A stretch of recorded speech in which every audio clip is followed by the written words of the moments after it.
नमस्कार दोस्तों। लगता है कि भविष्य में एक बड़ी जंग अंटार्कटिका को लेकर होने वाली है। आज के समय में आप देखेंगे कि दुनिया भर में हर जगह ऑयल डिस्कवरी की चर्चा होती है, क्योंकि पूरी दुनिया ऑयल के पीछे लगी हुई है। जो जरा इमेजिन करिए, देखिए कि अगर सऊदी अरब के पास जितना क्रूड ऑयल का रिजर्व है, उसका डबल क्वांटिटी कहीं पर मिल जाए, तो उसके पीछे दुनिया कितनी भागने की पागल हो जाएगी। और यही हुआ है।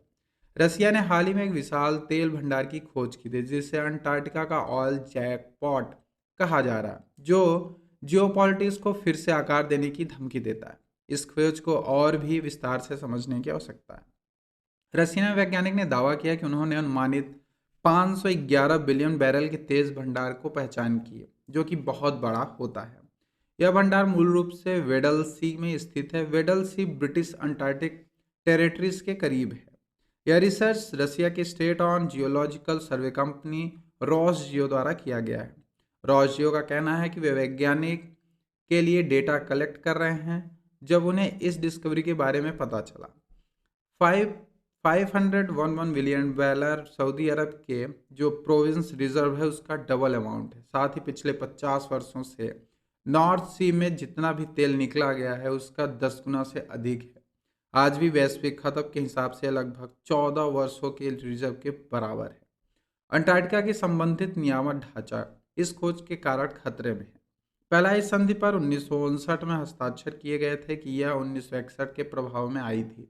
इस संधि के अनुसार अंटार्कटिका को एक वैज्ञानिक प्रिजर्व घोषित किया गया है। यह ट्रीटी साफ साफ मिलिट्री एक्टिविटीज और संसाधन एक्सप्लॉयटेशन को प्रोहिबिटेड करती है।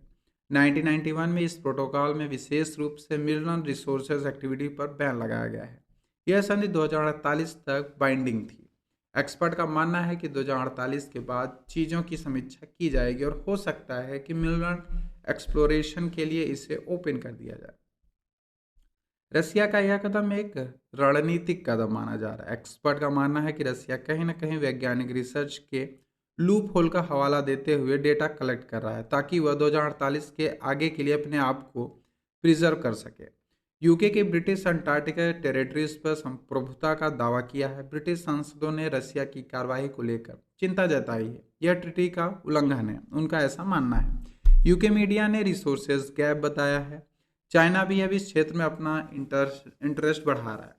चाइना के वहाँ पर जांच आंतरिक रिसर्च बेस है। चाइना रसिया के साथ सहयोग कर रहा है, ताकि पश्चिमी प्रभाव को काउंटर किया जा सके और 2048 में वह भी एक स्टेक होल्डर बन सके।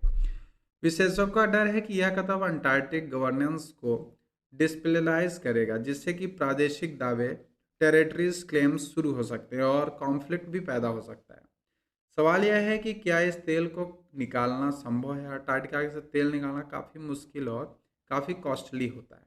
इसके लिए मोटी मोटी बर्फ के सेल्स को नीचे डीप वाटर ड्रिल करना होना। दूसरा एक्सपर्ट के अनुसार आज की टेक्नोलॉजी और लॉजिस्टिक के हिसाब से यह अनस्टेबल है। इसे वायबल बनाने के लिए तेल की कीमतें कम से कम 1500 से 150 से 200 प्रति बैरल होना चाहिए। ड्रिलिंग और तेल निकालने के लिए समुद्री जो मरीन लाइफ है, उसको खतरा हो सकता है। जलवायु कंट्रोल करने के लिए उन पे भी असर पड़ेगा। अगर वहाँ पर ऑयल का स्प्लाइट होता है, तो उसे रोकने के लिए कोई बुनियादी ढांचा मौजूद नहीं है। इसी वजह से बर्फ़ पिघलने में तेजी आएगी और वैश्विक स्तर पर ग्लोबल सी लेवल भी काफ़ी तेज़ी से बढ़ेगा। भारत भी अंटार्कटिक ट्रीटी के कंसल्टेटिव मेंबर है। कंसल्टेटिव मेंबर के पास ट्रीटी के तहत वोटिंग की पावर होती है। भारत के वहाँ पर 2 रिसर्च सेंटर भी हैं, जो भारती और मैत्री है। भारत अपनी स्थिति की इस बात के साथ करता है कि हमें पर्यावरण को सुरक्षित रखना चाहिए और रिसोर्सेज गैप नहीं करना चाहिए। हालांकि अगर सभी देश संसाधन के लिए भागेंगे, तो भारत को भी इसमें पार्टिसिपेट करना पड़ सकता है। अगर आप जानते हैं कि भविष्य में 2048 में ट्रीटी रिव्यू के दौरान क्या संभावित परिणाम हो सकते हैं, उनके बड़ा आशंकाएं क्या